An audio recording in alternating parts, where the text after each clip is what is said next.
Je n'aurais jamais cru vivre assez longtemps pour raconter ça, mais Dieu m'a donné une dernière chance de réparer les choses. Et je dois vous prévenir avant qu'il ne soit trop tard. Chers frères et sœurs, j'étais en enfer et j'ai entendu de mes propres oreilles les démons chanter une seule chanson, puis éclater de rire, se moquant. Ni de moi, ni de vous. Mais ils se moquaient de la musique profane que le monde glorifie. Alors avant de fredonner une autre chanson, écoutez mon témoignage, car une seule parole trompeuse pourrait suffire à entraîner votre âme dans l'abîme. Avant de commencer, voici 2 choses à faire pour inviter la lumière. Premièrement, indiquez votre nom et votre ville de résidence en commentaire afin que nous puissions prier pour que Dieu bénisse toute votre famille.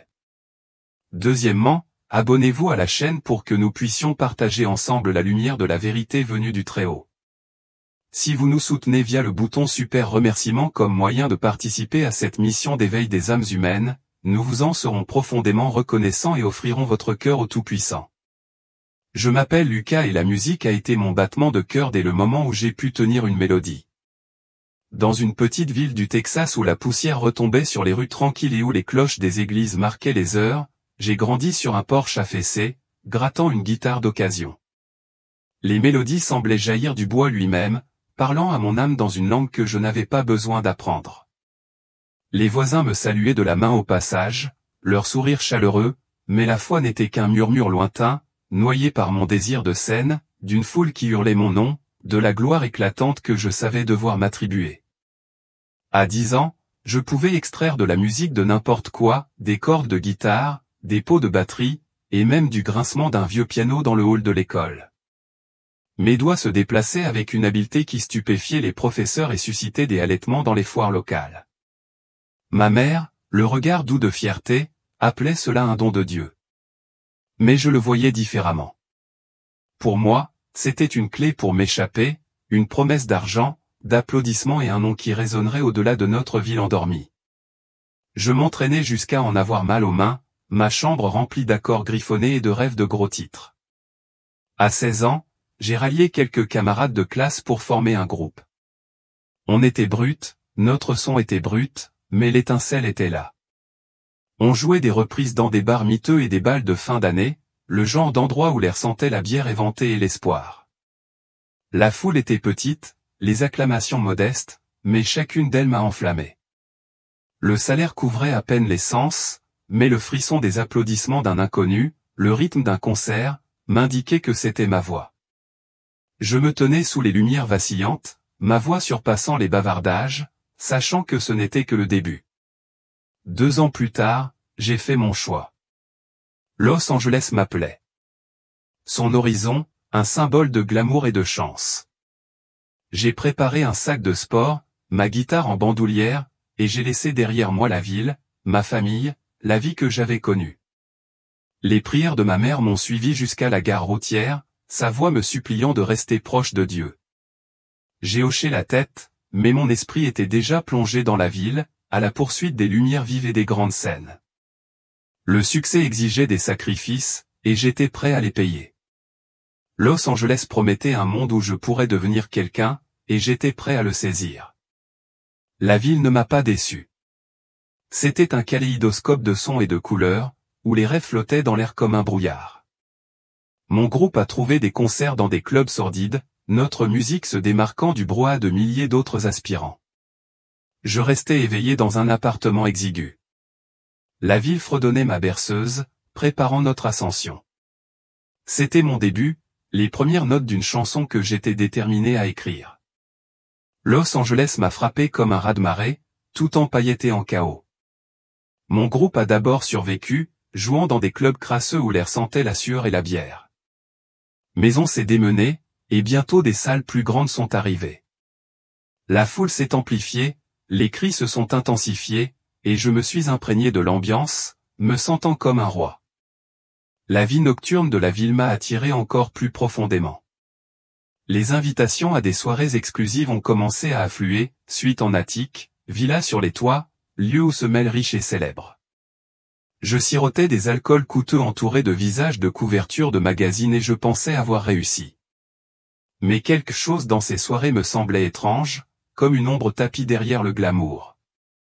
Un soir, un producteur que j'avais rencontré m'a tendu une carte avec une adresse. Sois là demain, m'a-t-il dit avec un sourire narquois. C'est là que les affaires se concluent. Curieux, je me suis rendu dans une vaste propriété des collines d'Hollywood.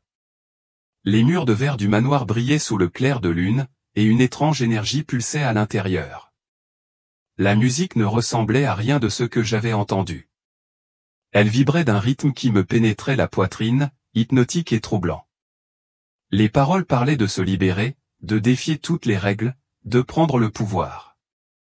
J'ai ressenti un frisson, mais aussi une attirance, comme si la chanson était vivante, m'enveloppant. Après cette nuit-là, mon écriture a changé.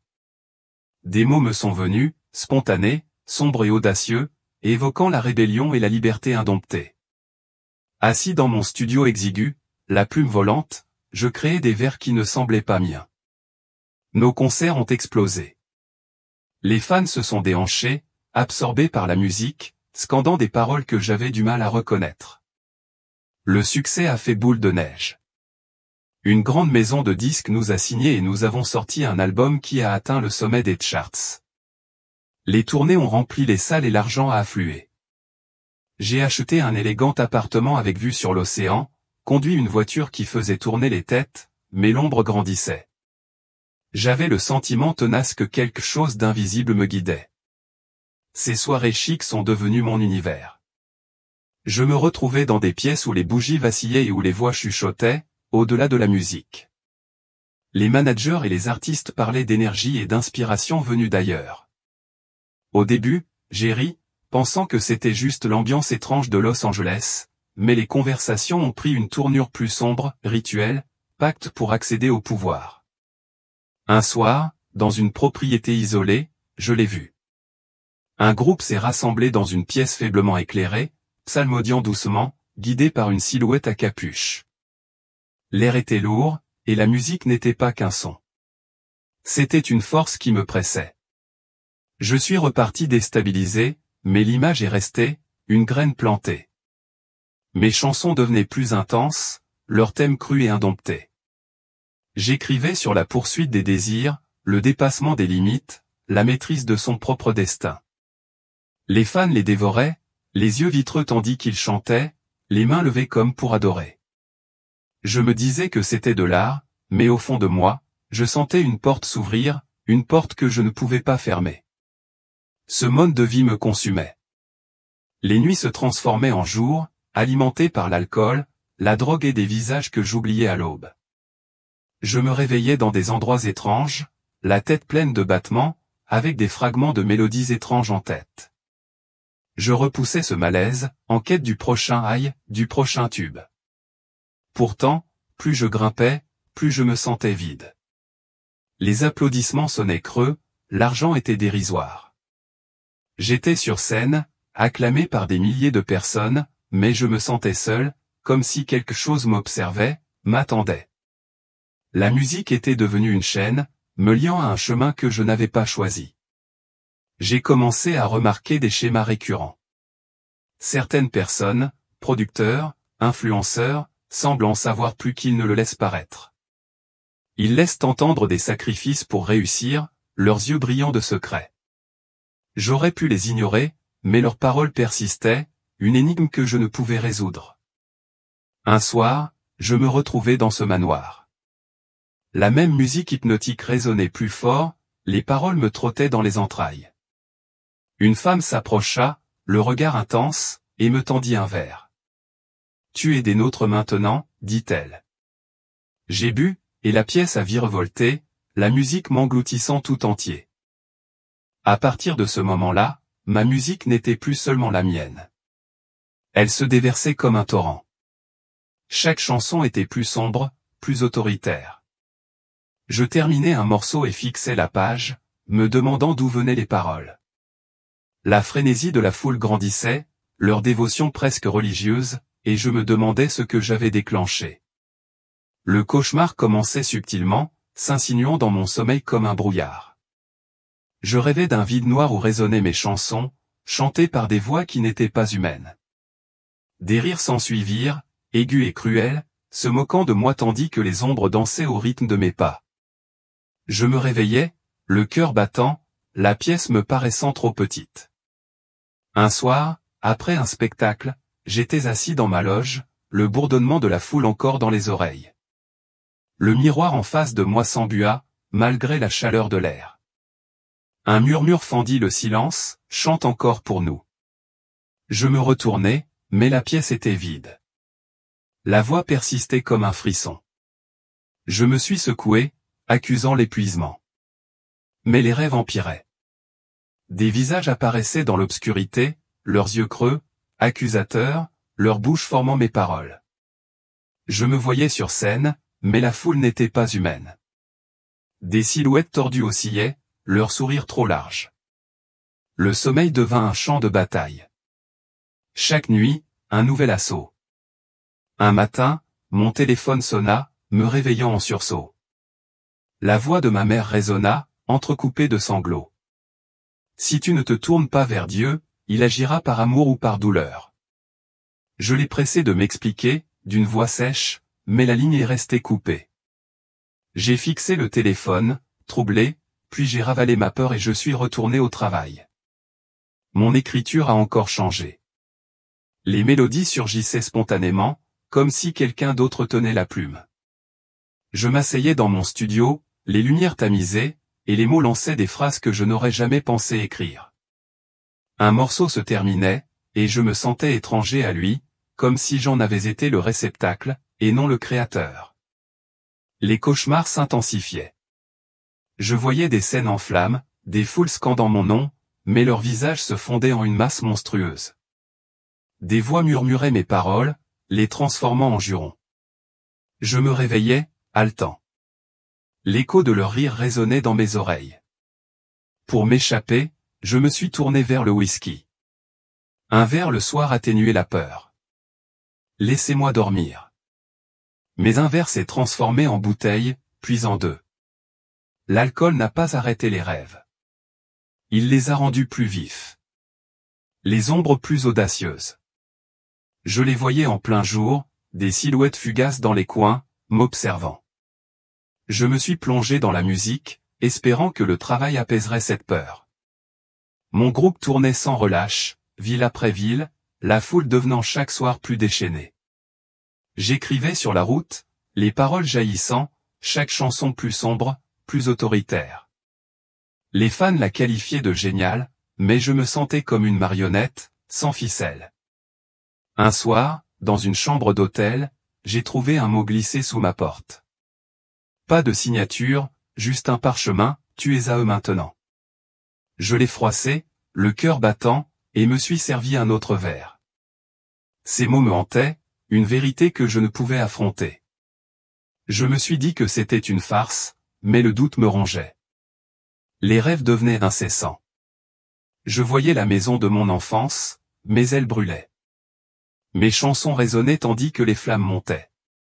Ma mère se tenait dans la cour, le visage triste, répétant son avertissement. Je me réveillais, l'odeur de fumée dans le nez. La pièce était trop silencieuse. L'alcool est devenu ma béquille.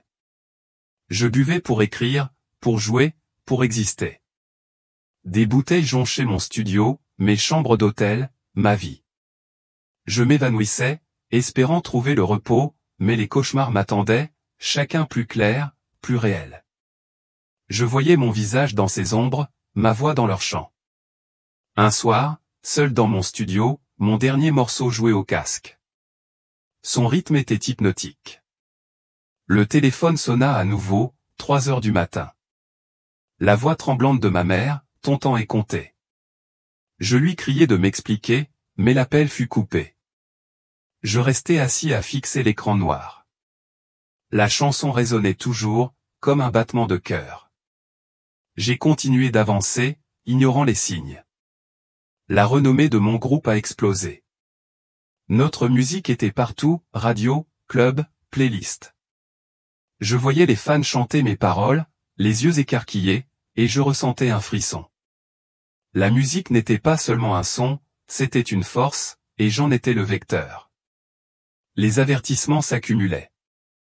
Un inconnu à un concert m'a attrapé par le bras, le regard hagard, et m'a sifflé, « Arrête de chanter pour eux ». Je me suis écarté, secoué, mais j'ai continué. Mes rêves me montraient noyé dans un océan de mes propres paroles, des mains m'entraînant sous l'eau. J'ai bu davantage, écrit davantage, fui la vérité. À ce stade, je dormais à peine.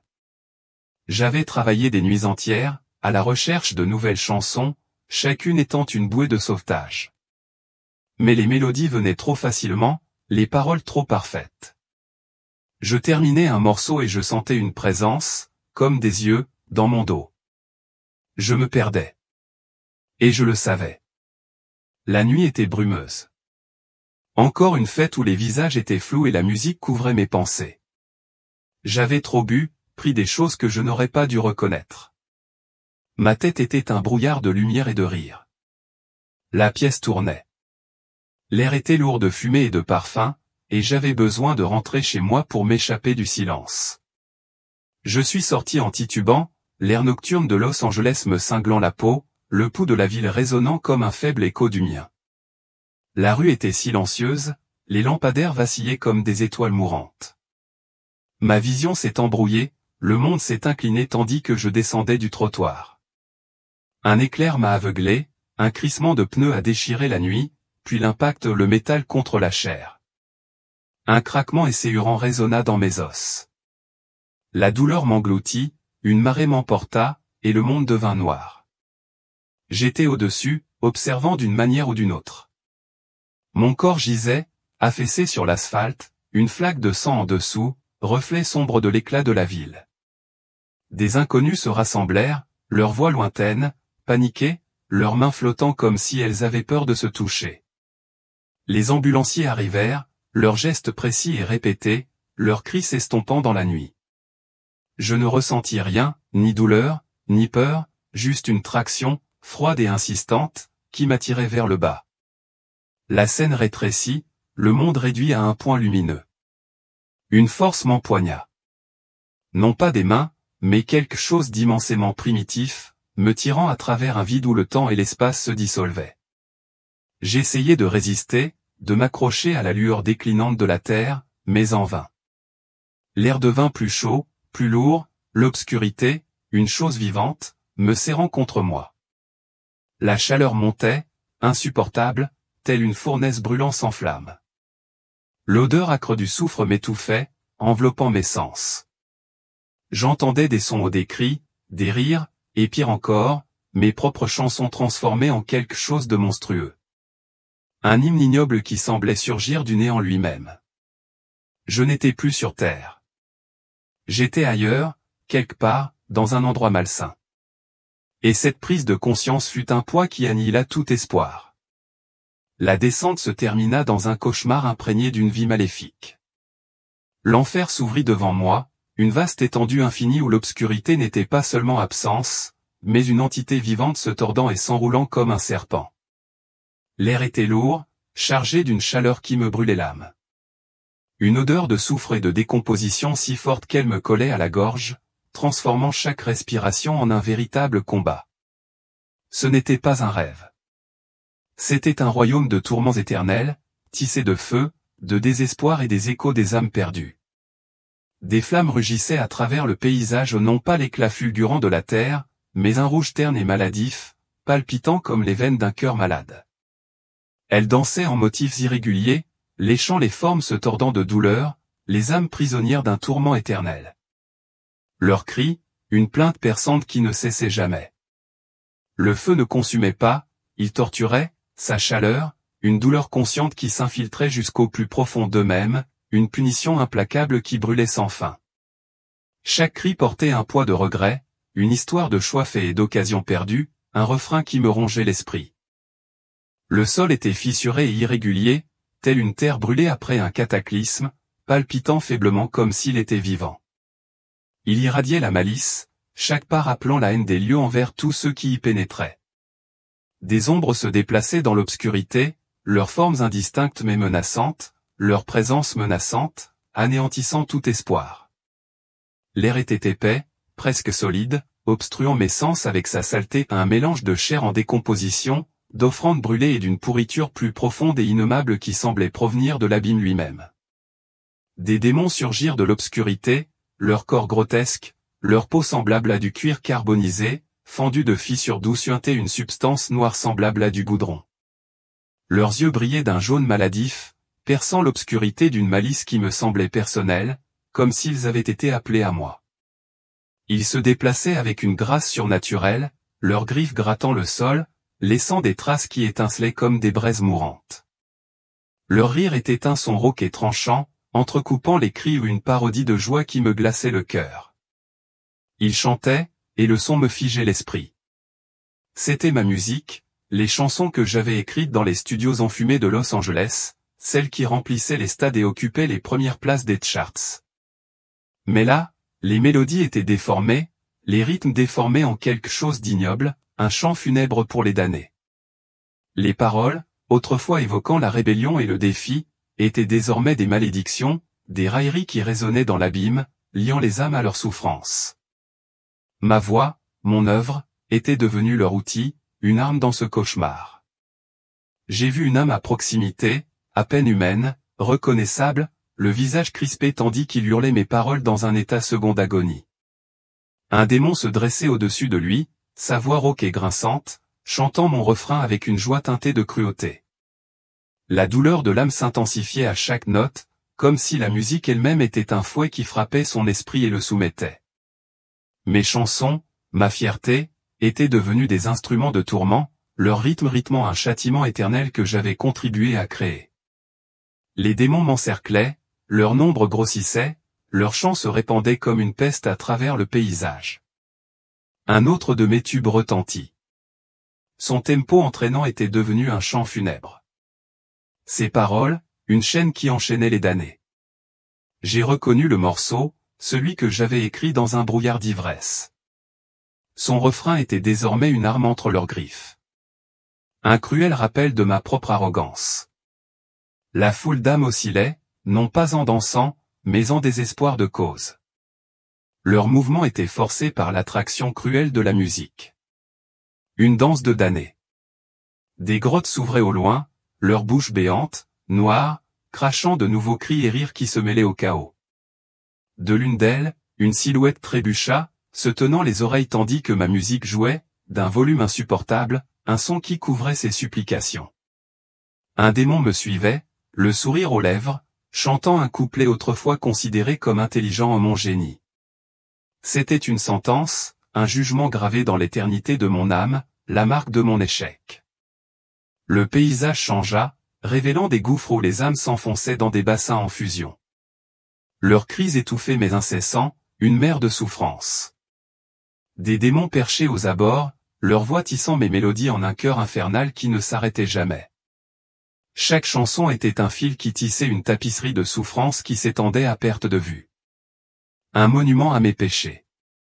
Mon héritage était là, non pas en disque d'or, mais dans ce feu, cette douleur, cet enfer que j'avais contribué à alimenter. Je me suis déplacé à travers le chaos, entraîné plus profondément dans l'abîme, les flammes devenant plus chaudes, les cris plus forts, la puanteur plus suffocante. Un démon se tourna vers moi, son regard rivé sur le mien, et chanta un extrait de mon dernier single, une chanson que j'avais écrite pour la gloire. Ces paroles, autrefois un appel à la liberté, se moquaient désormais de la captivité de l'âme, un cruel rappel de sa liberté perdue. Je voyais mon rôle non pas comme celui d'un créateur, mais comme celui d'un pion, ma musique comme un outil pour cette obscurité, une chaîne liant les âmes à leur tourment. La vérité s'est installée comme une pierre dans ma poitrine, lourde du poids de la prise de conscience. Ma musique n'avait pas seulement diverti. Elle avait conduit les âmes vers cet endroit où l'espoir n'était plus qu'un lointain souvenir et la douleur éternelle. Le chant du démon s'amplifiait, hymne à mon échec. Chaque note était un clou dans le cercueil de mes rêves terrestres. L'enfer était réel, un lieu de feu et d'ombre. Et j'ai contribué à le construire une chanson à la fois, un choix à la fois. Au-delà de la mer de flammes, une aile distincte se profilait, son obscurité plus profonde, son air chargé d'un désespoir qui s'accrochait à l'âme comme une pourriture humide. C'était un lieu à part, un purgatoire réservé à ceux qui avaient porté le masque de la foi ou des chanteurs et des chefs religieux dont les voix avaient rempli les églises, mais dont le cœur n'avait jamais cherché Dieu seul. Leurs robes, autrefois brillantes de l'éclat des louanges terrestres, étaient désormais en lambeaux, carbonisées et tachées de cendres, une parodie de leur splendeur passée. Le sol était déchiqueté, tranchant comme du verre brisé, entaillant leur forme à chaque pas une blessure fraîche, un cri silencieux. Les démons envahissaient l'espace, leurs ombres corporelles tordues en chair, leurs griffes longues et courbées comme des faucilles, brillantes de malice. Ils se déplaçaient avec une détermination délibérée, leurs yeux brillants d'une joie cruelle, leur voix un bourdonnement sourd qui vibrait à travers la pierre, un bourdonnement moqueur. Ils portaient des charbons ardents d'un rouge ardent et les pressaient contre la bouche des damnés, brûlant leur langue d'un grésillement qui résonnait dans le silence. Aucune supplication ne leur échappait. Seule la fumée s'élevait, tourbillonnant comme une malédiction dans l'air lourd et oppressant. Les créatures chantaient, leur voix, une parodie grotesque de culte, un hymne de douleur déformée. Elles prenaient les hymnes que ces âmes avaient chantés dans les églises, des chants de louanges autrefois élevés dans les sanctuaires, et les transformaient en railleries tranchantes comme une lame. Une mélodie que je reconnaissais, diffusée à la radio chrétienne, retentit, mais ces paroles étaient désormais des accusations.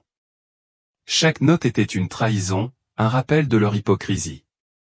Les âmes tressaillirent, leur forme se rétrécissant sous le poids de leur propre musique, un poison qu'elles avaient elles-mêmes fabriqué. Une voix s'éleva, faible et brisée. Je chantais pour la foule, mais je ne me tenais jamais devant Dieu. Les mots étaient lourds, une vérité qui résonnait dans l'obscurité, une confession trop tardive pour les sauver. L'orateur, un homme dont j'avais vu le visage sur des pochettes d'albums, se tenait enchaîné, le regard terni par le poids du regret, l'esprit brisé. Un démon se pencha, chantant son tube avec jubilation. Ses paroles étaient désormais une provocation, un rappel de sa foi vide, une chaîne qu'il avait forgée dans la vie. Les ailes s'étendaient à l'infini. Une galerie de tourments, un musée d'âmes perdues. Des femmes et des hommes, autrefois appelés lévites, se tenaient en rang, le visage marqué par la douleur de leur choix, leur voix réduite au silence à jamais. Ils avaient dirigé des cultes, ému des milliers de personnes par leurs chansons, dont les albums s'étaient vendus à des millions, mais ne recherchaient que leur propre gloire, pas celle des dieux. Désormais, leur héritage était cette douleur, leur chant était enchaîné, les liant à ce sombre recoin de l'éternité. Une femme non loin de là, les cheveux roussis, les mains liées par des cordes invisibles, tentait de fredonner un air, un léger acte de défi. Un démon frappa, lui posant un charbon sur les lèvres. Le grésillement retentit dans le silence, sa voix se tut à jamais. Son hymne, autrefois chanté devant des bancs bondés, était désormais une chaîne qui la liait à cet endroit, qui enchaînait son âme. La créature rit, sa voix se mêlant aux autres dans un chœur moqueur, un refrain qui ne s'arrêtait jamais, un chant de tourment éternel. Je m'enfonçais plus profondément dans cette aile, l'air devenant plus dense, la chaleur plus oppressante, le désespoir plus palpable. Un homme, autrefois chef de chœur, se tenait sur une estrade, entouré de démons rassemblés pour le juger. Il chantait son hymne, un chant que j'avais entendu dans une méga-église, mais dont les paroles étaient déformées, le maudissant pour son orgueil, le raillant pour son ambition. Son silence était sa punition, son héritage un instrument de son tourment, une blessure jamais cicatrisée. Les démons étaient implacables, leur forme changeait, grandissant à chaque provocation qu'ils chantaient. Ils arrachaient le chant d'une âme à ses souvenirs, le déformant. Un cruel rappel de leur échec, de leur trahison. Un jeune chanteur, à peine plus âgé que moi, restait figé pendant que sa ballade jouait. Sa mélodie était devenue un fouet, un coup de fouet qui s'acharnait à chaque note. Il avait chanté pour la gloire, non pour la foi.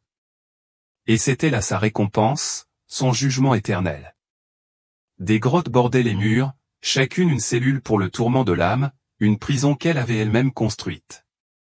De l'une d'elles s'élevait un écran, coupé par le son de ma propre musique, de ma propre voix. Un démon se tenait à l'entrée, chantant un couplet que j'avais écrit en un instant. Son rythme pulsait, enfonçant en moi l'agonie de l'âme. La révélation me frappa, mes chansons étaient là aussi, tissées dans ce cauchemar. Ma voix, une malédiction. La scène changea à nouveau, révélant une scène immense, une version déformée de celle que j'avais connue sur Terre. Les âmes se tenaient sur sa plateforme, contraintes d'interpréter leurs anciens chants, mais les démons dirigeaient, leurs griffes fendant l'air, leur voix une cacophonie. La musique était une torture. Chaque note rappelait leur échec, une chaîne qui les enchaînait. La voix d'une femme se brisa, son chant de louange se transforma en chant funèbre, son public était damné, une moquerie silencieuse et cruelle de sa gloire terrestre. Le tourment était un cycle précis et sans fin, une machine de justice divine. C'étaient des gens qui avaient tenu des micros, dirigé des chœurs, rempli des arènes de leur voix puissante. Mais leur cœur n'avait couru que après les applaudissements, leur chanson n'étant qu'une offrande creuse à une fausse idole. Ma musique était parmi eux, un fil conducteur dans cette sombre tapisserie, une révélation qui m'a profondément bouleversé. Un roi démon surgit de l'ombre. Sa forme, celle d'un colosse imposant, une masse de chair brûlée et d'os déchiquetés, une créature cauchemardesque. Sa peau était craquelée comme un désert brûlé, suintant un ichor noir qui sifflait en brûlant le sol. Ses griffes, longues et courbées, grattaient la pierre, produisant des étincelles comme un silex. Le son était un rythme de destruction. La puanteur qui s'en dégageait était insupportable, un mélange infect de pourriture sulfureuse et d'une décomposition plus profonde et plus infecte, tel le souffle de la mort elle-même, étouffant l'air. Ses yeux brûlaient d'une haineuse lueur jaune, une malice qui semblait ancienne, se fixant sur moi avec une faim qui dévorait tout espoir. Il parla, sa voix était un grognement profond, mêlé à d'autres, un chœur de damnés parlant à l'unisson. « Tu as bien fait, Lucas, dit-il. Chaque mot était une lame transperçant mon âme. Tes chansons étaient nos chansons. Ta voix était notre appel, ta musique notre hymne. L'air vibrait de sa présence, lourd et oppressant, me pressant comme une tempête qui prenait de l'ampleur.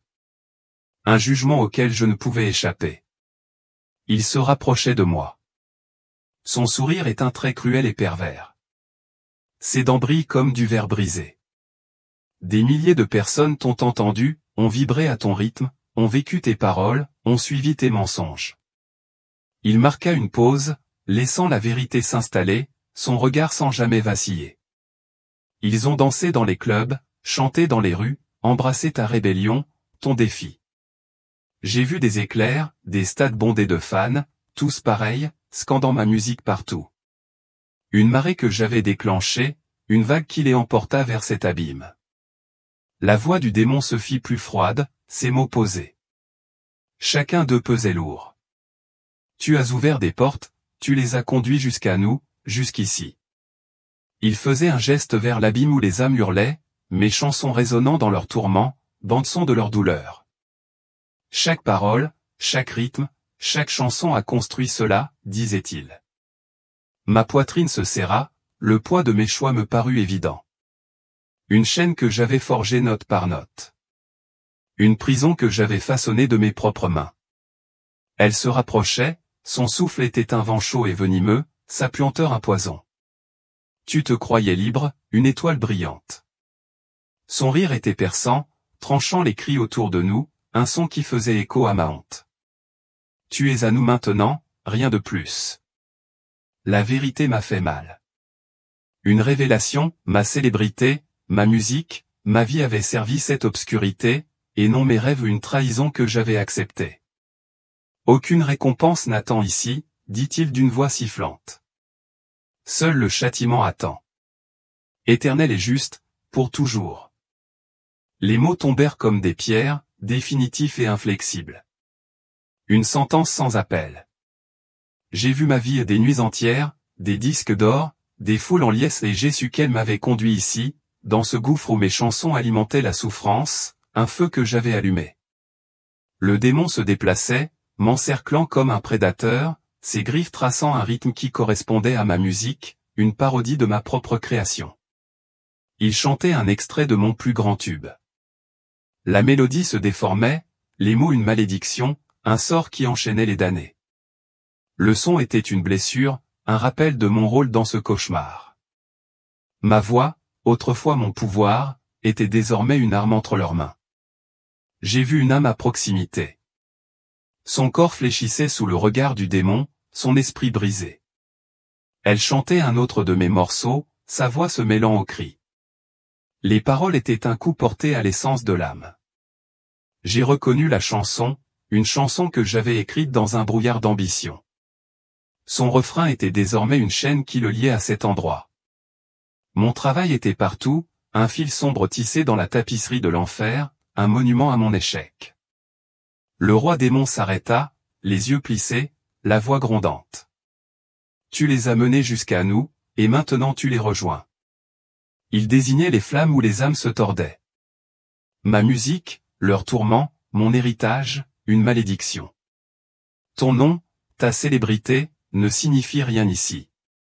La finalité de ces mots était une porte qui claquait, une phrase à laquelle je ne pouvais échapper, une vérité que je ne pouvais nier. Il se détourna, sa forme se fondant dans l'ombre, mais sa voix persistait comme une malédiction. Chante pour nous, Lucas, se moqua-t-il, les mots résonnant alors qu'il disparaissait dans le vide. Mes chansons continuent à jouer, portées par d'autres démons, une bande-son vers l'abîme, un hymne à ma chute. Je me tenais seul, cerné par le prix de ma vie. Ma musique, un feu qui brûlait sans fin, consumant tout ce que j'avais jamais été. Puis une lumière perça l'obscurité, pure et féroce, un rayonnement qui brisa l'obscurité comme une lame à travers un tissu. Ce n'était pas seulement de la lumière. C'était la vie, chaleureuse et inflexible, une force qui repoussait les démons avec des rugissements de rage et de défi. Jésus se tenait au centre de la lueur.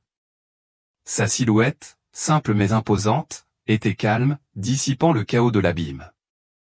Ses yeux ont capté toute mon existence. Chaque chanson, chaque choix, chaque instant de ma rébellion brillait pourtant d'une miséricorde qui perçait les ténèbres. Un amour qui brûlait plus fort que les flammes qui nous entouraient. Il parlait, sa voix claire et stable, portant un poids qui calmait l'air, un son qui coupait les cris. Tu as une chance, Lucas. Une chance de te racheter. Mais tu dois avertir les autres. Ces mots étaient une bouée de sauvetage, un appel à l'action brûlant d'un feu urgent. Une mission de sauvetage. J'ai eu des visions.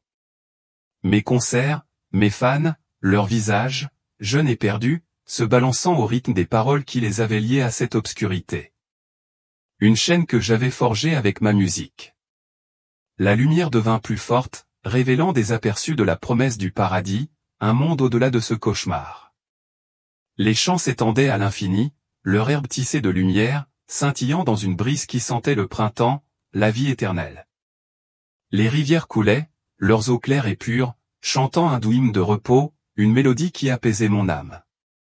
L'air était pur, exempt de toute odeur de soufre, un souffle de pureté qui emportait la saleté de cet enfer. Le regard de Jésus n'a jamais vacillé. Ses yeux étaient un miroir qui me révélait la vérité de ma vie. Votre musique vous a conduit ici, elle a égaré beaucoup de gens, a-t-il déclaré. Son ton n'était pas accusateur, mais ferme. Sa voix était une vérité que je ne pouvais nier. Mais tu peux les ramener à la lumière. Les visions ont changé, montrant des foules écoutant, non pas mes vieilles chansons de rébellion, mais des paroles d'espoir, des mélodies qui élevaient les âmes vers le salut.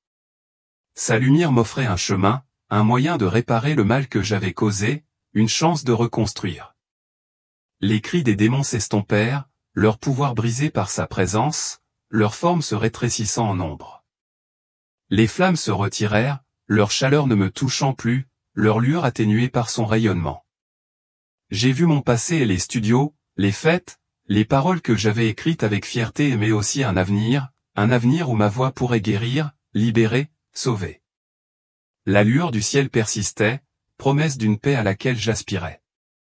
J'ai vu une ville au loin, ses murs de pierres précieuses, ses rues animées de lumière, un phare d'espoir.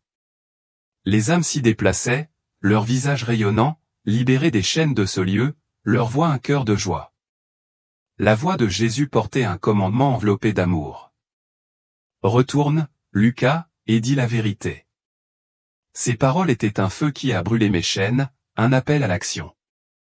L'air était frais et pur, contrastant fortement avec la chaleur oppressante de l'abîme. Les cris avaient disparu, remplacés par un silence sacré, un instant de grâce divine. Je me tenais dans sa lumière, le poids de l'enfer s'allégeant, remplacé par une détermination qui m'emplissait de détermination. Mes chansons avaient construit ce cauchemar, mais elles pouvaient aussi le détruire, construire quelque chose de nouveau. Sa présence me tenait, tel un phare dans l'obscurité, une lumière qu'aucune ombre ne pouvait obscurcir. Les démons n'étaient plus que des ombres, leur chant noyé par sa voix, leur pouvoir brisé. Je voyais ma vie non pas comme une étoile, mais comme un serviteur appelé à avertir les autres, à les sauver. Ces paroles, un feu sacré qui brûla mes chaînes, libérèrent mon âme, prête pour la mission qui m'attendait. Je me réveillai dans ma chambre.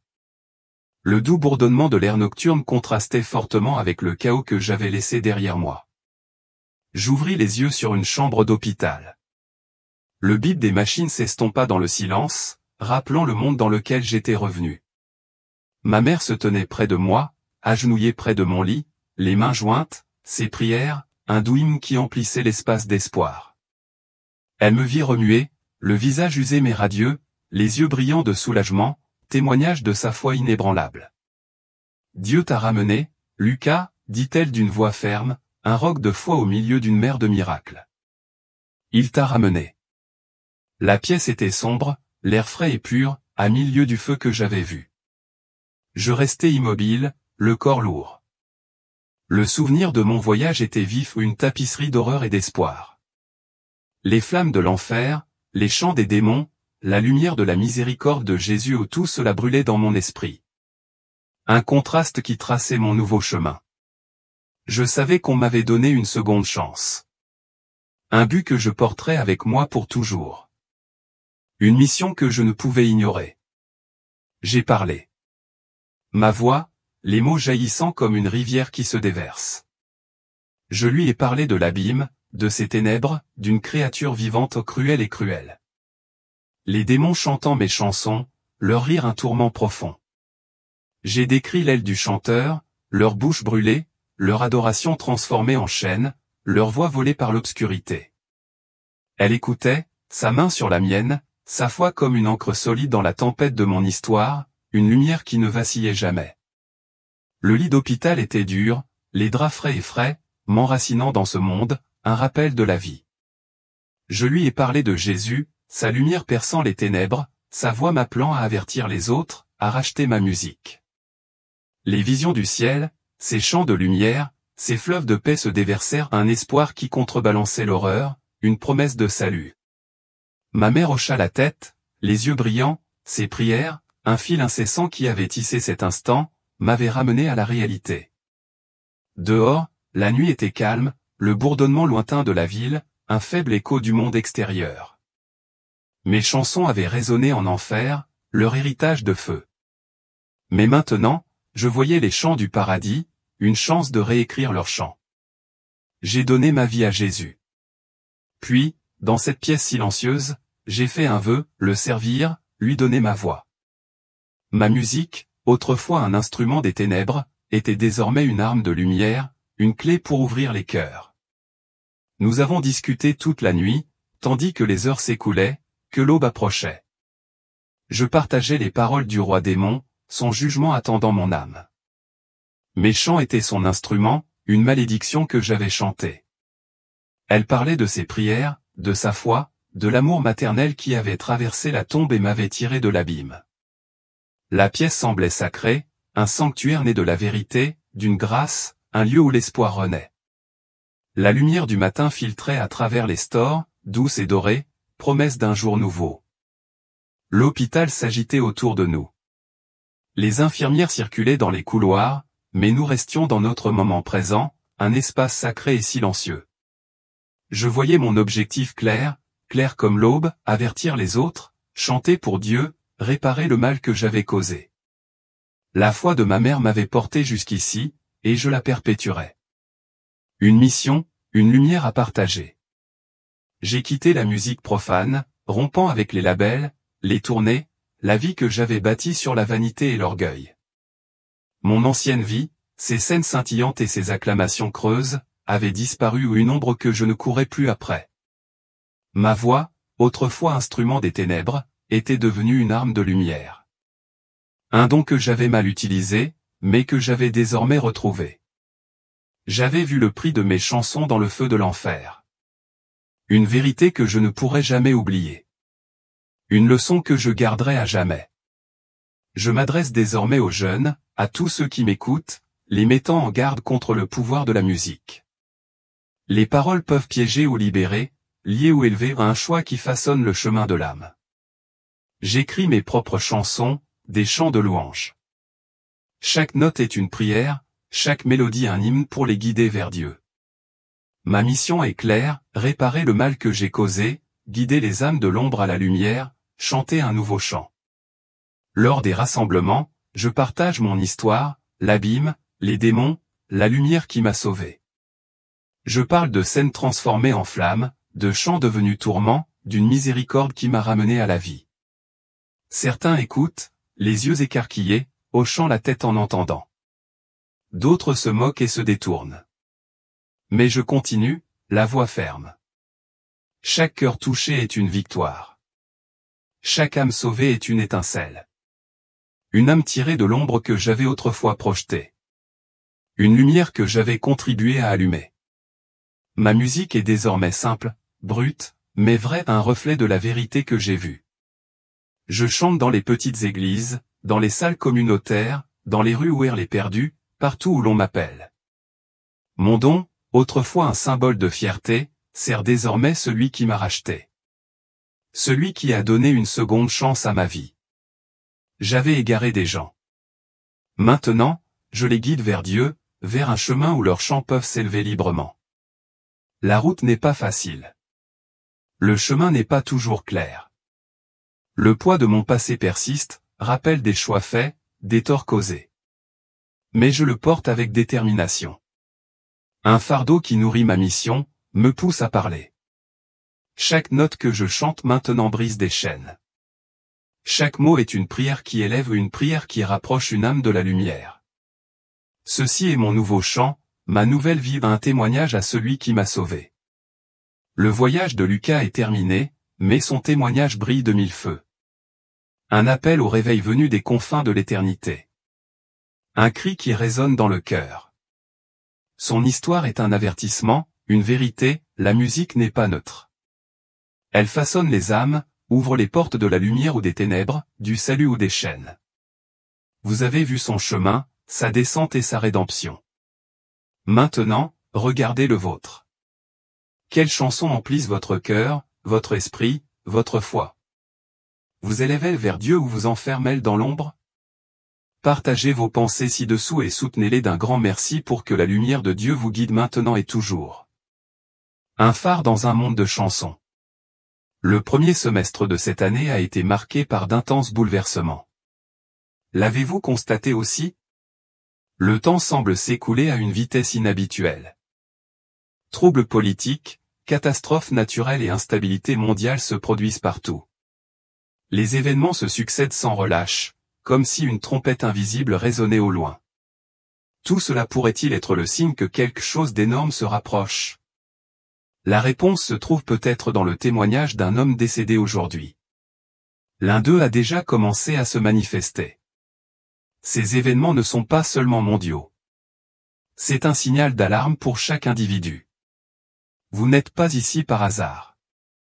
Alors, restez jusqu'à la fin, car dans chaque événement, il y a quelque chose que le Seigneur veut vous dire directement. Laissez votre nom et votre ville de résidence afin que nous puissions prier pour vous et demander à Dieu de se souvenir de vous dans son plan divin. Et à tous ceux qui nous ont soutenus par de grands remerciements, nous sommes profondément reconnaissants. Nous croyons que Dieu voit votre cœur et qu'il bénira abondamment votre obéissance. C'est bien plus que soutenir une chaîne. C'est un moyen pour vous de semer directement dans votre vie un pas fidèle vers le plan que Dieu a préparé pour vous. N'oubliez pas que rien de ce qui est fait en son nom n'est jamais oublié. Aidez-nous à diffuser la vérité en ces temps de la fin en cliquant sur le bouton « Abonnez-vous ». Écoutons maintenant le témoignage de cet homme. Je m'appelle Joey Bani. J'ai 50 ans et j'ai passé une grande partie de ma vie à éteindre des incendies qui n'étaient pas les miens, parmi des familles brisées, parmi des adolescents qui ne parlaient plus à personne, parmi des adultes qui pleuraient doucement dans les bureaux gris de la vie moderne.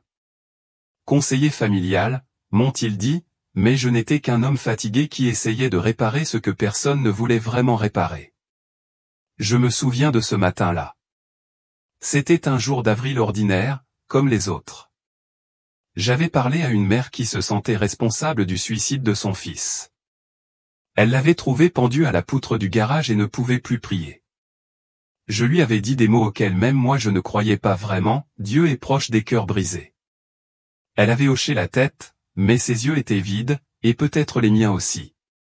Puis tout s'est brisé. J'allais me lever, peut-être pour aller chercher un verre d'eau, ou peut-être pour fuir tout ça, mais mon cœur a décidé pour moi.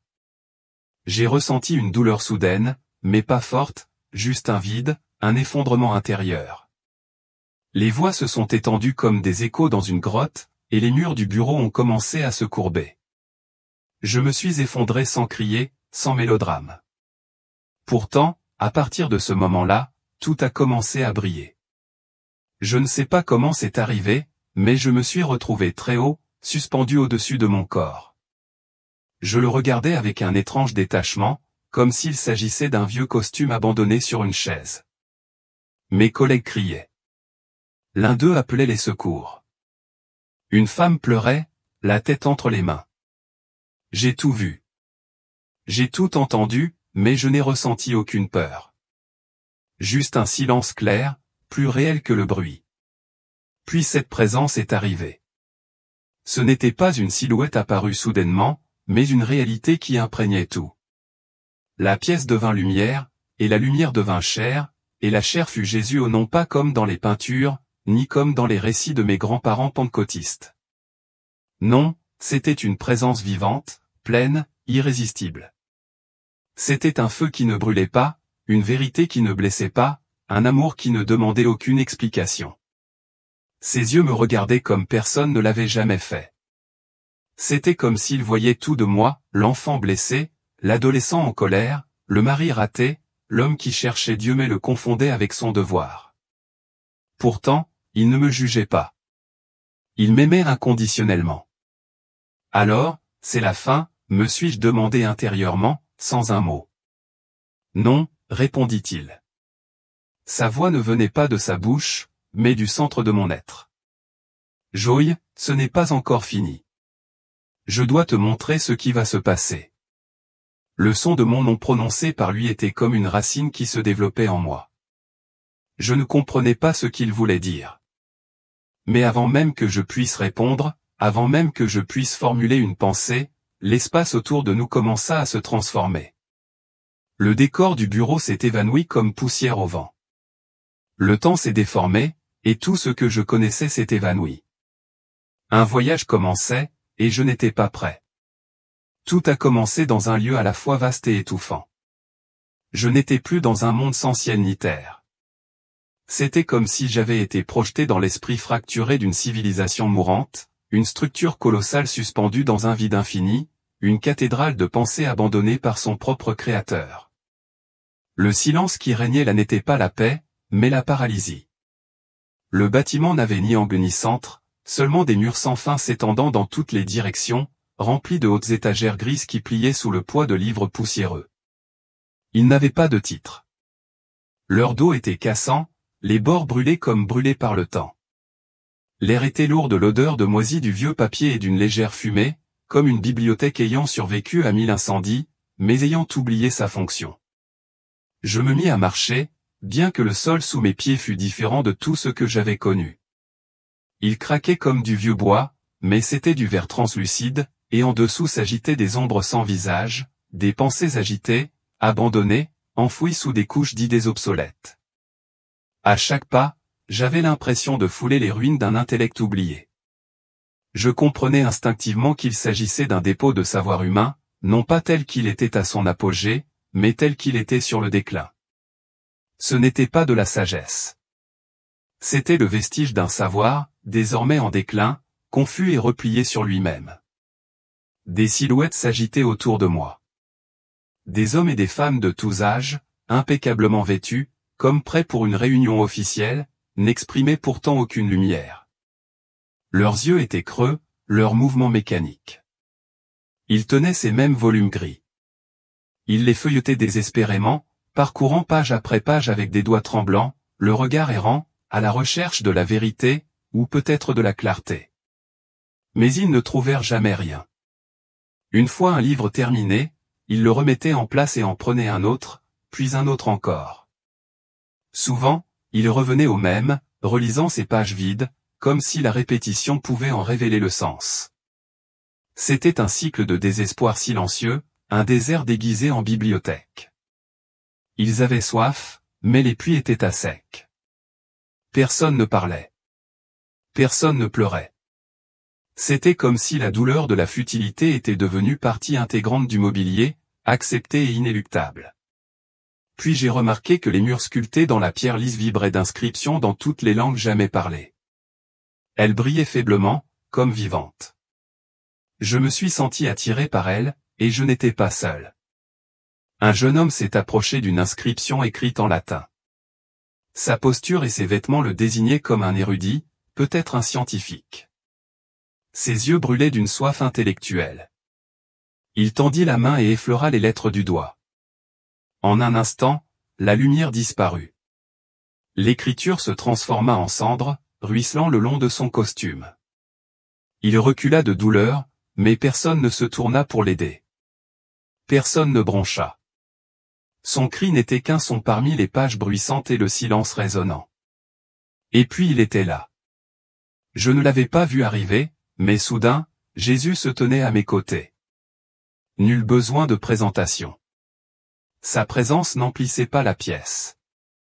Elle devenait la pièce. Pour la première fois, l'air de ce lieu était vivant. Il parla et sa voix fit trembler les murs. Tel est l'esprit de l'humanité. Ils ont bâti des cathédrales de pensée, mais ont oublié le mot. Ils ont élevé des tours vers le ciel, mais les fondations sont de sable et d'orgueil. Il me regarda, non pas moi, et je me sentis exposé, mais sans peur. Puis il leva le bras, et le plafond au-dessus de nous se fendit comme un lourd rideau tiré en arrière. Au-delà, je voyais un ciel sombre, mais il n'était pas vide. Il était tapissé de symboles, d'étranges inscriptions à l'envers, scintillant comme un code miroir. Je ne pouvais pas les lire, mais je les comprenais. Je suis mon propre Dieu. Il n'y a pas de vérité absolue. Le bien et le mal sont des illusions. La foi est une cage. L'évolution et le salut. Ce n'étaient pas des affirmations. C'étaient des croyances érigées par l'homme comme un évangile gravé dans l'esprit humain. Et c'étaient des mensonges. Jésus reporta son regard sur la foule en contrebas. Ils cherchent des réponses, dit-il, mais ils ne les trouveront pas ici. Ils ont banni la lumière de leur quête. À cet instant, la bibliothèque entière se mit à trembler. Les étagères se fendirent. Les livres prirent feu sans flamme, se consumant silencieusement page après page. Désespérés, les gens se bousculèrent, serrant les volumes contre leur poitrine, cherchant à en récupérer d'autres, comme s'ils pouvaient sauver ce qui restait. Mais chaque livre qu'ils touchèrent se transforma en cendre entre leurs mains. Le feu consuma tout. Pourtant, il ne fit aucun bruit. Puis quelque chose d'inattendu se produisit. Je vis quelques silhouettes s'éloigner des étagères. Lentement, presque hésitantes, elles lâchèrent les livres. Leurs mains se vidèrent et leurs genoux fléchirent. Un à un, elles s'agenouillèrent, non pas en signe de défaite, mais de reddition. Elles cessèrent de chercher du regard. Elles fermèrent les yeux. Ils ne cherchaient pas la compréhension. Ils cherchaient le pardon. Et là où d'autres étaient cernés de cendres, ces quelques-uns commencèrent à briller. Leurs vêtements se transformèrent en lumière. Leurs larmes ne coulèrent pas de chagrin, mais s'élevèrent comme une vapeur vers le ciel. Jésus les désigna du doigt. Ceux-ci seront les premiers à voir, dit-il, car ils ont renoncé à la compréhension pour commencer à croire. Puis un grand vent, froid, pur et définitif, balaya toute la salle. Les étagères s'effondrèrent. Les livres disparurent. Les inscriptions lumineuses s'estompèrent. Les murs se désintégrèrent. En quelques secondes, ce qui avait été une immense chambre sacrée du savoir devint une étendue de cendres stériles, s'étendant à l'infini dans toutes les directions. Il ne restait plus aucune structure, seulement le silence et la poussière grise. Et pourtant, au centre de tout cela, le Christ se tenait immobile et inébranlable. Il se tourna vers moi, ses yeux comme un feu et une miséricorde mêlée, et parla de nouveau. L'orgueil est le premier poison. De là commence tout. Et j'ai compris que la fin de la connaissance n'est pas l'ignorance. C'est l'orgueil. Celui qui remplace l'humilité par l'autosuffisance, la foi par l'arrogance et la vérité par l'opinion. En l'absence de lumière, même les plus grands esprits deviennent des tombeaux, et seuls ceux qui s'agenouillent. Seuls ceux qui reviennent au monde se relèveront avec des yeux qui voient. Puis tout changea à nouveau. Je me retrouvai devant un immense portail de pierre vivante. Au-delà, il y avait l'obscurité, mais une obscurité mouvante, qui respirait. Jésus me prit la main. Maintenant, je vais te montrer ce qui va arriver, dit-il. Le temps de la tromperie a déjà commencé. La pierre vivante du portail s'ouvrit comme un souffle retenu trop longtemps.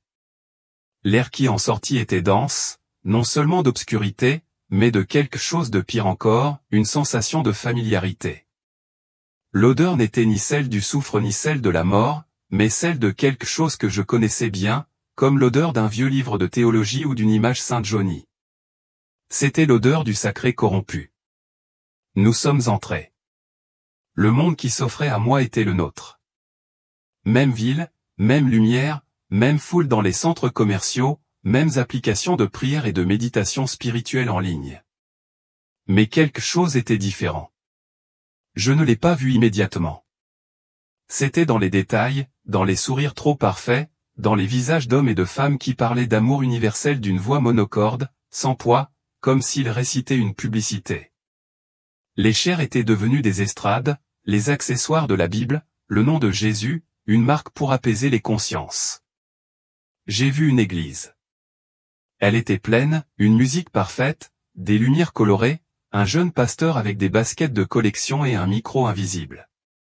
Il parlait de l'amour de Dieu, mais jamais de la croix, jamais du péché, jamais de la nécessité de la conversion, seulement des paroles d'acceptation, d'être soi-même, de vivre soi-même. Jésus était une icône parmi tant d'autres. Personne ne le contestait, mais personne ne le suivait. Puis j'ai vu une autre scène. Dans un bois, un groupe de jeunes vêtus de blanc chantait des hymnes anciens, mais avec des paroles nouvelles, des phrases comme « Je suis la lumière ».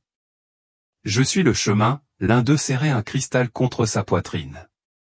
Un autre lisait des versets bibliques, des passages de la Torah et du Coran, proclamant que toutes les religions mènent à la même montagne. Jésus était à mes côtés, mais il était silencieux. Il observait avec tristesse. Je m'écriai intérieurement, « Pourquoi n'interviens-tu pas? Pourquoi ne les secoues-tu pas ?» Il répondit sans se retourner, « Parce qu'ils ont choisi de ne pas voir. » La grande tromperie ne s'impose pas. Elle est désirée. C'est le fruit mûr de l'orgueil spirituel. Ils veulent un Dieu qui leur ressemble, pas un Dieu qui les transforme. Puis j'ai vu une immense salle de conférence. Des chefs religieux de toute confession y signaient un traité de paix spirituelle mondiale, un document qui unissait toutes les religions en une seule fraternité. J'ai aussi vu des évêques et des cardinaux. Certains riaient. L'un d'eux a déclaré, « Le temps des différences est révolu. Le seul dogme, c'est l'amour. » Et tout le monde a applaudi. Mais dans l'air, quelque chose crépitait comme un courant impur, comme un serpent lové sous un manteau d'or. Jésus s'est tourné vers moi, son regard non plus seulement compatissant, mais flamboyant. Ils ont rejeté la vérité pour embrasser la tolérance. Mais ce n'est pas de l'amour. C'est de la complicité avec le mal. Soudain, les murs des églises et des mosquées, des temples et des synagogues ont commencé à se fondre en un seul édifice monstrueux, un temple sans visage. Au centre se trouvait un trône, mais ce n'était pas le Christ qui y siégeait. C'était une ombre, un être au visage changeant qui changeait d'apparence selon qui le regardait. Pour certains, c'était Bouddha, pour d'autres un gourou, pour d'autres encore une mère divine ou un esprit cosmique. Voici le cœur de la grande tromperie. Jésus a dit, le monde n'aura qu'un seul autel, mais ce ne sera pas pour moi. Puis j'ai vu les millions de fidèles. Ils priaient, chantaient, s'embrassaient, mais ils étaient aveugles. Ils avaient tous un bandeau noir sur les yeux, bientôt recouvert de fils d'or. Ils pensaient voir, mais ils marchaient vers un précipice. Jésus tendit la main et, dans le silence, dit, « Celui qui n'est pas enraciné dans ma parole sera balayé. » Les fondements s'effondrent, mais ceux qui écoutent ma voix, je les préserverai. À ce moment-là, j'ai vu de petits groupes isolés dans des huttes, chez des vendeurs, dans des endroits cachés. Ils avaient des Bibles usées, les genoux pliés, le visage marqué par les larmes. Ils étaient peu nombreux, mais leur lumière était plus forte que celle du faux temple. Leur chant n'était pas parfait, mais ils émuaient le ciel. Jésus sourit. Le mensonge grandira, mais ma lumière aussi. Là où l'obscurité s'accroît, mon feu sera plus fort. Regarde, Joï, le réveil commence. La scène changea. Le temple de la tromperie se dissolvait comme un rêve brisé. Et dans ce vide subsistant, quelque chose d'inattendu apparut. Le silence, mais pas un silence vide. C'était une anticipation semblable à l'instant précédant l'aube, lorsque chaque créature retient son souffle. J'ai senti Jésus marcher à mes côtés et sa voix était un murmure qui fendait l'air. Mon éveil ne commence pas dans les palais, mais dans les cœurs brisés. Puis j'ai vu le premier éclair. Il est tombé sur un gratte-ciel. Un jeune programmeur, seul dans son bureau à Singapour, fixait un écran rempli de codes. Il était intelligent, influent, et travaillait sur une intelligence artificielle spirituelle capable de simuler la voix de Dieu. Mais quelque chose s'est brisé. Je l'ai vu s'arrêter, fermer les yeux, appuyer son front contre le clavier. Puis il s'est mis à pleurer. Ce n'étaient pas des pleurs humains. C'étaient des pleurs qui venaient de son âme. Il a dit, seulement Jésus, je ne te connais pas, mais si tu es là, brise-moi. Et le ciel s'est ouvert. Une lumière l'a traversé et sa bouche s'est mise à louer Dieu sans savoir comment. Les lignes de code ont disparu et un seul mot est apparu sur l'écran. Je suis. Le deuxième incendie s'est déclaré dans une salle de classe d'université aux Pays-Bas. Une professeure de philosophie, connue pour avoir publiquement démoli la foi chrétienne, expliquait que la religion n'était qu'une invention culturelle. Mais, tandis qu'elle parlait, elle s'est arrêtée. Ses mains tremblaient, ses yeux s'emplissaient de terreur et de lumière. Elle porta la main à sa poitrine, tomba à genoux et s'écria, « Je me suis trompée. Je l'ai vu. Il est vivant. » Les élèves rirent, certains filmèrent, mais elle ne les vit pas. Elle était déjà ailleurs. Jésus l'avait transpercée d'amour. Puis j'ai vu la lumière frapper un groupe de musulmans réunis pour la prière nocturne. C'était une petite mosquée dans le désert algérien. Ils sont tous tombés au sol en même temps, comme poussés par une force invisible.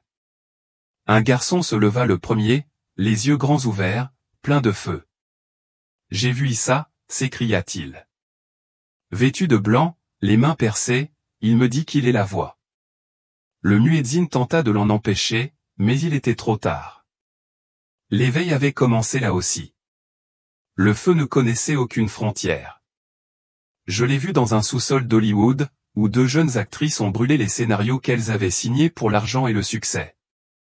L'une d'elles a déclaré, « Je ne peux plus jouer ceux qui blasphèment Dieu. Je veux seulement chanter pour lui. » Les rires des agents, les contrats déchirés, les portes fermées, et pourtant ils étaient libres comme des aigles en vol. En Ukraine, j'ai vu des mères qui, au milieu des sirènes et des décombres, enseignaient à leurs enfants à prier, les mains tremblantes et avec une foi inébranlable. Au Brésil, j'ai vu des enfants descendre dans la rue avec des pancartes faites main, « Jésus revient. Soyez prêts. » Et j'ai vu des prêtres, des religieuses, des ouvriers, des toxicomanes, des pirates informatiques, des juges et des vendeurs ambulants recevoir la touche de l'esprit et commencer à parler des langues qu'ils n'avaient jamais entendues, à prier avec puissance, à prêcher avec des larmes, à servir avec le feu. Mais les fissures ont commencé. Des familles ont été divisées, des écoles expulsées, des entreprises licenciées. Certains ont été moqués, d'autres menacés. Les éveillés étaient peu nombreux, mais ils ne se sont pas cachés. Ils ont prié dans le métro, dans les bars, sur les terrains de football. Ils n'ont pas cherché la scène. Ils ont cherché les âmes. Il n'y aura plus de foi tiède, dit Jésus d'une voix ferme. Soit vous êtes pour moi, soit vous êtes contre moi. J'ai vu de petits groupes se rassembler dans des maisons, dans les bois, dans les montagnes. Ils chantaient sans instrument, mais le ciel descendait sur eux. Il n'y avait aucune structure, seulement une présence, le Christ lui-même. Leurs yeux brillaient de quelque chose que le monde ne pouvait ni comprendre ni éteindre. Cela n'a pas commencé par une trompette ou un tremblement de terre, mais par un regard tourné vers moi, mes yeux redirigés par le Seigneur vers quelque chose que je n'avais jamais pensé chercher. Des enfants. Ni théologiens, ni évêques, ni revivalistes régnant sur des stades, mais de petits enfants fragiles et souvent négligés. Certains avaient à peine 8 ou 10 ans, le visage encore rond d'innocence. D'autres avaient les joues creuses, le corps affaibli par la maladie ou la faim. Beaucoup n'avaient pas de famille.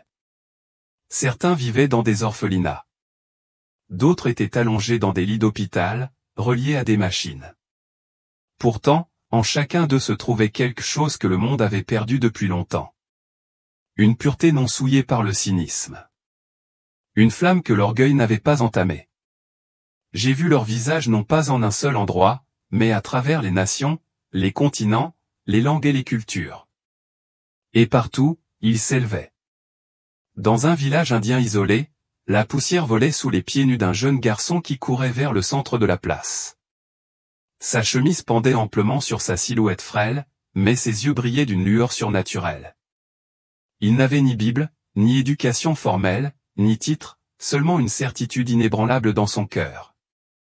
Il se tenait sous un château d'eau rouillée et éleva la voix, non pas avec force, mais avec ferveur. Même si je n'entendais plus les mots exacts, je savais ce qu'il proclamait. Jésus avait guéri sa mère, et Jésus était proche. Certains villageois rirent, d'autres le congédièrent d'un revers de main. Mais nombreux furent ceux qui tombèrent à genoux, submergés par quelque chose de plus profond que la logique, une présence, un émoi intérieur qu'aucun enfant ne pouvait imaginer. Ailleurs, dans un camp de réfugiés, recouvert de poussière et de désespoir, j'ai vu une jeune fille accroupie à côté d'une femme mourante. Ses vêtements étaient en lambeaux, ses genoux meurtris par le sol rocheux, et pourtant ses mains rayonnaient de chaleur lorsqu'elle toucha doucement le front de la femme. Il n'y avait aucune cérémonie, aucun chant, seulement un léger murmure de révérence. Tandis qu'elle priait, la lumière semblait parcourir ses doigts comme des fils invisibles, tissant la guérison dans la chair brisée. La femme remua, puis ouvrit les yeux, des yeux qui avaient été autrefois voilés par la douleur, mais qui maintenant brillaient de vie. La jeune fille ne regarda pas autour d'elle pour se faire reconnaître. Elle ferma simplement les yeux et de ses lèvres s'échappa un murmure, « Merci, Jésus ». D'autres visions se sont révélées. À Lagos, les enfants remplissaient une école d'une seule pièce, parlant dans des langues qu'ils n'avaient jamais apprises, leurs petites mains levées bien haut. À Sao Paulo, d'autres dansaient les yeux fermés, déclarant avoir des visions d'anges et de trônes. À Paris, j'ai vu un garçon appuyer doucement sa paume sur l'épaule d'un sans-abri, priant pour lui au milieu d'une rue glaciale. Il y avait des croix à la craie dessinées sur les tableaux noirs des salles de classe, des postes TS sur les portes sur lesquelles on pouvait lire « Jésus vous aime ». Il revient bientôt. Dans chaque ville, dans chaque poche d'obscurité, ces petites lumières scintillaient et brûlaient non pas avec bruit, mais avec conviction. Ces enfants ne prêchaient pas. Ils ne recherchaient pas les applaudissements. Ils n'accomplissaient pas de miracles devant les foules. Et pourtant, partout où ils allaient, les cœurs étaient transpercés, les démons tremblaient et les cieux s'ouvraient. J'ai senti la présence du Seigneur se rapprocher à nouveau. Bien qu'il n'ait rien dit au début, sa proximité était bouleversante. Quand il parla enfin, ce n'était pas un ordre, mais un murmure qui atteignit le plus profond de mon esprit. Les petits marcheront sous mon autorité. Le monde les ignorera, mais l'enfer les craindra. Ces paroles n'avaient pas besoin d'explication. Je les ai comprises immédiatement. Ce que les sages avaient compliqué, les enfants l'ont accueilli avec confiance. Là où d'autres exigeaient des signes, les enfants ont simplement cru. Leur prière n'était pas stratégique. Ils étaient soumis. Leur pouvoir ne résidait pas dans l'inexpérience. Il résidait dans la pureté. La vision a encore changé. J'étais maintenant sous terre, dans une église souterraine, enfouie profondément sous les rues d'une ville chinoise animée. Le contraste était saisissant. Au-dessus, le monde bougeait avec vitesse, bruit et distraction. En bas, dans ce sanctuaire caché, le silence pleuvait. Quelques croyants étaient rassemblés dans l'espace sombre. Il n'y avait aucune lumière, hormis la douce lueur d'une seule bougie. Pas de sonorisation, pas de chorale, juste des mains tremblantes tenant des bibles usées et des lèvres formant des hymnes si doux qu'ils remuaient à peine l'air. Pourtant, dans le domaine spirituel, je pouvais voir ce que l'œil naturel ne pouvait pas voir. Leur voix rugissait. Leur adoration s'élevait comme un feu. J'ai vu des anges se pencher, attirés par la sincérité de ces saints invisibles. Leurs voix brisées devinrent comme des trompettes faisant trembler les cieux. Leurs chansons murmurées s'écrasent comme des vagues contre les portes de l'éternité. Puis Jésus parla de nouveau, cette fois avec le ton d'un roi déclarant les lignes de bataille. Voici mon réveil. Ce ne sera pas télévisé. Ce ne sera pas confortable, mais ce sera réel. Et cela a déjà commencé. À ce moment-là, j'ai compris quelque chose avec une clarté cristalline. Le jour du retour du Seigneur n'était plus un événement lointain annoncé uniquement dans les prophéties. La situation approchait et les signes n'étaient pas là où le monde s'attendait. Cela ne venait pas de haute tour ou de scène mondiale. On ne le trouvait pas dans des sermons raffinés ou dans des réveils à la mode. Il émergeait des sols en terre battue et des prières murmurées, des camps de réfugiés et des chambres d'hôpital, des écoles en ruine et des grottes de culte éclairées aux bougies. Le réveil n'était pas un spectacle. C'était un mouvement de vérité. Et c'était porté sur les épaules des moins attendus, des petits, des inaperçus, des abandonnés, de ceux que le monde pouvait négliger, mais que les cieux ne pouvaient ignorer. Jésus ne tardait pas. Il se préparait. Et son armée, elle commençait à 1,20 mètres de haut. Le son est venu avant la scène. Ce n'était pas un bruit, mais une vibration qui montait des profondeurs comme le battement de cœur d'une immense créature.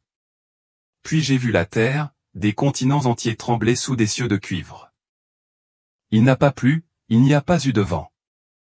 Pourtant, tout semblait sur le point de s'effondrer. Jésus m'a dit, regarde maintenant, ce qui semblait solide va se briser. Et ce fut ainsi. J'ai vu une nation, puis une autre, puis une autre. Les économies se sont effondrées les unes après les autres comme des rangées de dominos. Les marchés étaient hystériques. Les dirigeants ont cherché des solutions, mais personne n'a pu contenir le chaos. Les gens se sont précipités vers les guichets des banques mais n'ont trouvé que des écrans noirs et des portes fermées.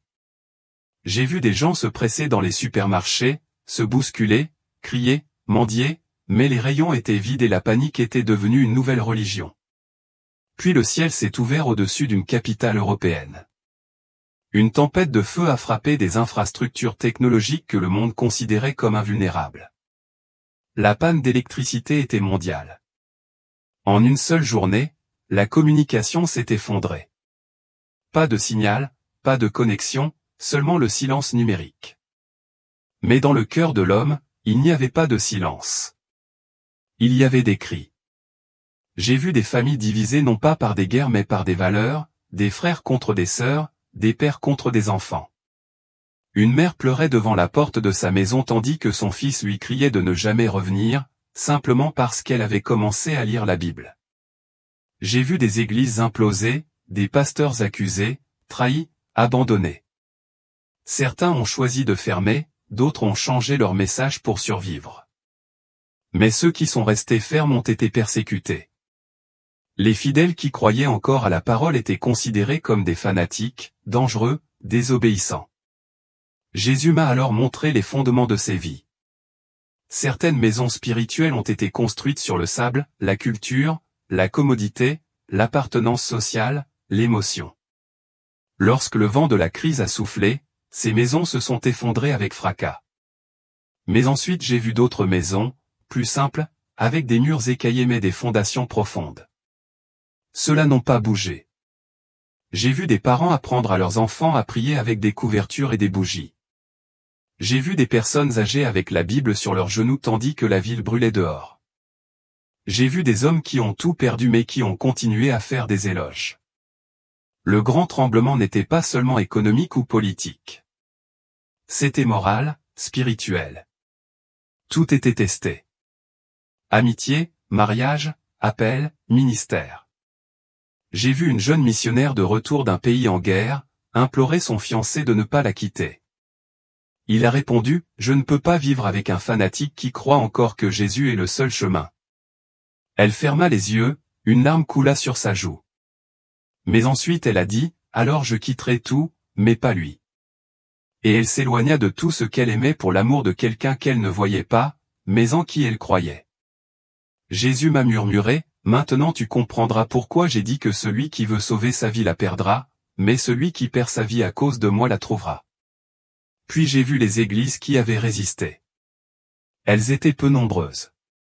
Elles n'avaient ni LED ni théâtre, seulement des cœurs brûlants. Elles chantaient de vieux cantiques, souvent a cappella, mais le ciel descendait sur elles comme la rosée. Ils étaient persécutés, mais empreints de paix. Ils n'étaient pas nombreux, mais profonds. J'ai aussi vu les faux réfugiés, des mouvements spirituels qui promettaient le réconfort mais proposaient des compromis. Leurs dirigeants parlaient d'unité sans doctrine, de paix mondiale sans vérité. Mais leur fondation était du sable et des flatteries. Et quand l'épreuve est arrivée, ils se sont effondrés.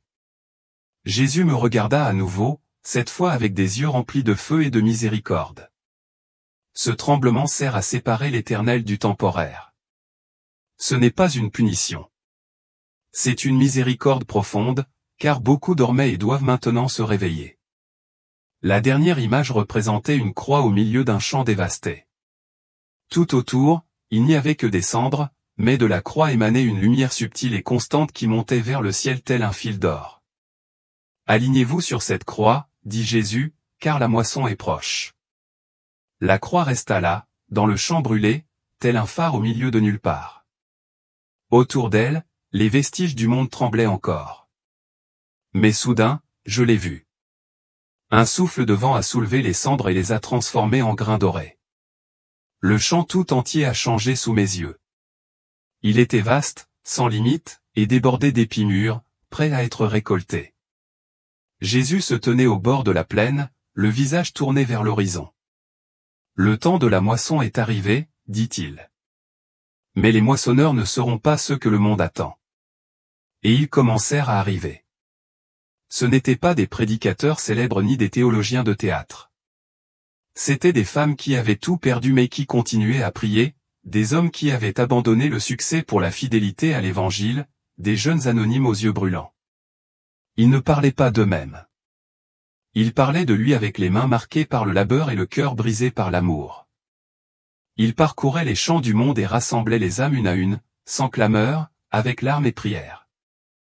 Je les ai vus traverser les frontières dans des nations proches de la parole. L'Évangile a prospéré comme une rivière souterraine. Dans les pays sous dictature, des familles entières ont été baptisées en silence dans des cuisines, des cours, des rivières. Dans les pays libres, cependant, les cœurs étaient plus durs. Mais même là, la graine trouvait des fissures sous les ponts, dans les boîtes de nuit, dans les hôpitaux. L'esprit s'y mouvait avec une douce puissance. Puis j'ai vu le tamissage. Un filet invisible descendait du ciel. Il n'était pas fait de fer, mais de vérité. Chaque cœur était touché. Chaque pensée était exposée. Il n'y avait plus de zone grise, seulement lumière ou ombre, amour véritable ou religion creuse, fidélité ou compromis confortable. Certains crièrent, tentant de se cacher derrière de bonnes œuvres ou des paroles savantes. Mais le filet les transperça et les laissa nus. Et beaucoup, trop nombreux, ceux qui avaient porté le nom du Christ pendant des années, tournèrent le dos à la vérité. Certains riaient avec mépris. D'autres se réfugiaient dans de nouvelles doctrines qui promettaient la liberté mais offraient des chaînes. C'est le temps de la séparation, dit Jésus d'une voix ferme. Je passe mon épouse au crible, non pas pour la punir, mais parce que je la veux pure. Puis j'ai vu les fidèles, les rares, les vrais. Ils pleuraient. Oui, parce qu'ils avaient perdu des amis, des familles, des églises entières, mais ils n'ont pas cédé. Ils ont marché sur la ligne ténue de la vérité, à pas lents mais assurés. Ils portaient du feu dans leurs yeux, le même feu que j'avais vu en lui. Et partout où ils allaient, ils laissaient derrière eux un sillage d'éveil, mais aussi de guerre. Et puis il est apparu. Il n'est pas venu de sous terre, mais d'au-dessus des projecteurs. Il était déjà là un homme fascinant, brillant et charismatique. Il parlait toutes les langues, mais d'une seule voix, celle que le monde voulait entendre. J'apporterai l'unité, a-t-il déclaré. Je guérirai les blessures des religions. Je suis le pont entre toutes les religions. Il se présentait comme un ami de la paix, un défenseur des faibles, un guide spirituel. Des millions de personnes l'acclamaient. Les télévisions le diffusaient en continu. Les chefs religieux l'applaudissaient. Certains le comparaient au Christ. D'autres le qualifiaient de prophète. Mais ceux qui avaient les yeux ouverts tremblaient. Jésus m'a dit, c'est l'Antéchrist. Il est l'aboutissement de la grande tromperie. Il ne viendra pas avec des épées, mais avec des sourires, non avec du feu, mais avec des étreintes. Mais à l'intérieur, il est venimeux. J'ai vu des foules s'agenouiller devant lui. Certains lui apportaient même leur Bible à signer. Son regard était celui d'un homme poli, parfait mais sans âme.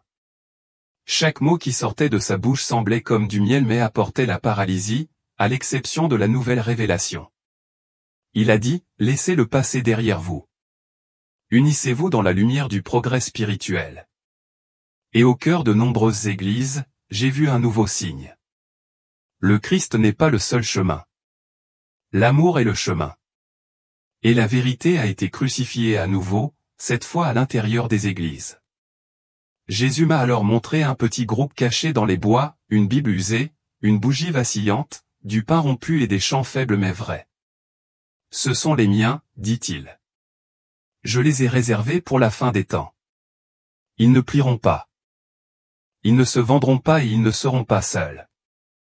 La dernière vision était un cri venu d'en haut, comme une trompette céleste, comme l'appel d'un général avant la bataille, puis le silence. Mais ce silence avait le goût d'une victoire imminente. Jésus m'a regardé. Bientôt, tous les genoux fléchiront, mais d'ici là, reste éveillé et tiens bon. Le ciel ne s'est pas fermé brusquement. Ce n'était pas comme sortir d'un rêve. C'était comme se vider lentement de quelque chose à quoi j'aurais voulu m'accrocher pour toujours. La lumière commença à reculer comme la marée au coucher du soleil. Et le visage de Jésus, qui avait été proche de moi à chaque instant, commença à se voiler, non pas à cause de la distance, mais à cause d'une gloire trop grande pour rester imprimée dans le cœur humain. Le temps est venu, dit-il d'une voix claire. Tu dois revenir, non pas pour raconter une vision, mais pour sonner l'alarme, lancer une invitation, un appel au réveil. Vous êtes témoin non pas de l'avenir mais de la vérité. J'ai essayé de répondre, mais les mots sont restés coincés dans ma gorge. Comment peut-on dire oui à quelque chose d'aussi immense sans trembler? Comment peut-on retourner parmi les hommes après avoir marché avec Dieu? Alors Jésus s'est penché vers moi, et son visage s'est approché si près que j'ai senti son souffle comme du vent sur mes os. Tu ne seras pas seul. Chaque fois que tu seras témoin, je te parlerai. Chaque fois que tu douteras, je te le rappellerai. Chaque fois que l'obscurité se resserrera autour de toi, je serai le feu en toi. Ne craignez pas le monde. Craignez de vous taire. Puis son doigt toucha ma poitrine, juste au-dessus de mon cœur. Une étincelle parcourut mon être, comme si quelque chose était gravé en moi. Je n'ai pas compris ce que c'était sur le moment. Mais je sais que depuis, je n'ai plus pu me taire. Et puis le rideau est tombé. Le retour à mon corps ne s'est pas fait en douceur. C'était comme être jeté du haut d'une montagne, une secousse soudaine, une vive douleur à la poitrine, puis les voix humaines les vraies perçant le brouillard. Il revient. Il a un pouls. Il est vivant. Mes yeux s'ouvrirent brusquement, une lumière stérile, une odeur de désinfectant, des gens en blouse. Mais en moi, le feu ne s'était pas éteint. Je le sentais vibrer dans mes os et mon sang comme un écho de ce que j'avais vu. Les heures passèrent, puis les jours. Les médecins ne parvenaient pas à expliquer mon retour. Moins 8 minutes et 11 secondes d'arrêt cardiaque, et aucun dommage neurologique, aucune séquelle, seulement des yeux remplis de quelque chose qu'ils ne pouvaient interpréter. Ils m'ont posé des questions. Ils cherchaient des réponses scientifiques. Mais ce n'était pas une question de médecine. C'était une mission. Quand je fus enfin seul dans cette pièce, assis avec un fil de voix, je dis seulement, « Jésus, je suis prêt. » Et depuis, je parle. Je parle dans les cafés, dans les trains, aux arrêts de bus, dans les couloirs des hôpitaux, au milieu des larmes de ceux qui ont tout perdu, au milieu des silences de ceux qui ne croient plus en rien. Et chaque fois que je sens sa présence derrière mes mots comme une armure invisible, je raconte ce que j'ai vu, la grande tromperie, le réveil, le tremblement, la moisson, le criblage, l'antéchrist. Mais surtout, je parle de lui, de son regard, de son amour qui brise les os pour les reforger, de son retour. Parce qu'il reviendra, et il n'y aura pas de temps pour se préparer à la dernière minute. C'est maintenant le temps de la repentance. C'est maintenant le temps du feu. C'est maintenant le temps où les enfants de Dieu doivent se lever. Je ne suis pas un prophète. Je ne suis pas un saint, mais j'étais mort. Et maintenant je vis. Je vis pour avertir. Je vis pour réveiller. Je vis pour crier que le Christ est la seule ancre. Quand tout s'effondrera, il n'y aura plus d'autre voix. Il n'y aura plus d'autre nom. Il n'y aura plus d'autre salut. Le temps presse, mais la lumière est déjà là. Elle brille parmi les simples, parmi les petits, parmi les derniers, et rien ne pourra l'éteindre. Je suis revenu, mais je ne suis pas revenu pour moi-même. Je suis revenu vers vous qui lisez pour vous dire qu'il n'est pas trop tard. Peu importe ce que vous avez fait, ce que vous avez cru, qui vous avez blessé ou ce qui vous a été enlevé. Si vous avez encore du souffle dans vos poumons, vous avez encore une vocation. Ouvrez les yeux, ouvrez votre cœur. Le chant est prêt. Notre roi est sur le point de revenir. Frères et sœurs, si vous êtes arrivés jusqu'ici, ce n'est pas par hasard. Ce témoignage est un appel. Indiquez dans les commentaires d'où vous écoutez. Je veux savoir qui vous êtes, d'où vous regardez, d'où le Seigneur vous a fait entendre ce message. Si cela a touché votre cœur, ne le gardez pas pour vous. Envoyez-le immédiatement à vos proches, à vos amis, à ceux qui sont loin de Dieu. Faites-le maintenant avant que le silence ne recouvre à nouveau tout. Et si vous ne l'avez pas déjà fait, abonnez-vous à la chaîne et activez la cloche, non pas pour me suivre, mais pour rester éveillé afin de ne manquer aucun appel du ciel. Le temps presse, mais il n'est pas trop tard. Préparons-nous ensemble. Après avoir écouté le témoignage de Joï, une vérité résonne plus fort que tout le chaos, la tromperie et les secousses dont il a été témoin, Dieu parle toujours. Même dans un monde qui s'effondre lentement, il continue de parler à travers les petits-enfants, à travers les murmures dans les églises souterraines, à travers ceux qui sont oubliés du monde. Le jour du retour du Seigneur est proche. Les signes ne sont plus liés au futur. Ils se manifestent dès maintenant, parmi nous. Et auparavant, nous avons également reçu un témoignage puissant d'un homme qui a miraculeusement survécu à l'un des 6 événements prophétiques dont le Seigneur avait averti ci-dessus.